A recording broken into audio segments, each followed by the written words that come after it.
Pak Jokowi dianggap mempertontonkan kebodohan. Deputi Bapilu Partai Demokrat Kamhar Lakumani mengkritik pernyataan Presiden Joko Widodo saat menyampaikan pidato di acara Nusantara Bersatu Stadion GBK Senayan, Sabtu 26 November.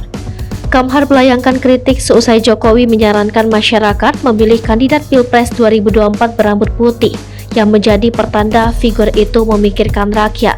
Yang dilakukan Pak Jokowi sejatinya adalah praktik mempertontonkan kebodohan dan pembodohan, tegas Deputi Bapilu DPP Partai Demokrat Kamhar Lakumani. Ex-aktivis himpunan mahasiswa Islam itu mengatakan tak ada satupun literatur dalam berbagai studi ilmiah yang menyatakan keriput dan rambut putih menjadi ciri pemimpin pro-rakyat. Namun alumnus Universitas Hasanuddin itu mencoba berbaik sangka bahwa Jokowi tidak benar-benar menyarankan rakyat untuk memilih pemimpin berambut putih. Kamhar menduga Jokowi hanya membaca teks ketika kepala negara menyampaikan pidato yang mengarahkan rakyat dalam memilih calon pemimpin. Sementara itu, Sekretaris Jenderal PDIP Hasto Kristianto menyentil cara relawan Gerakan Nusantara Bersatu dalam mengumpulkan massa untuk bertemu dengan Presiden Joko Widodo di Stadion Utama Gelora Bung Karno, Jakarta.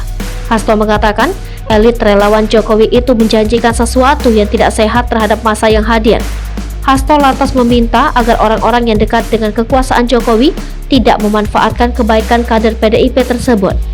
Ia kemudian menghimbau ring satu Jokowi tidak asal bapak senang. Untuk itu, Hasto mengajak para relawan Jokowi mendukung dan berjuang keras bahwa kepemimpinan Jokowi kaya akan prestasi dan sudah on the track. Menurutnya, Jokowi mencetak prestasi demi Indonesia dan dunia, bukan untuk kelompok kecil yang terus melakukan manuver kekuasaan, ujar Hasto. Sebagaimana diketahui, sukarelawan pendukung Jokowi menggelar acara Nusantara Bersatu di Stadion GBK Senayan, Jakarta. Puluhan ribu sukarelawan dari Jokowi tampak hadir di acara yang satu di antara agendanya berdoa bersama dan penggalangan dana untuk korban bencana di Cianjur, Jawa Barat. Presiden Jokowi pun turut menyampaikan pidato politik di Nusantara Bersatu dan membahas tentang suksesor kepemimpinan Indonesia.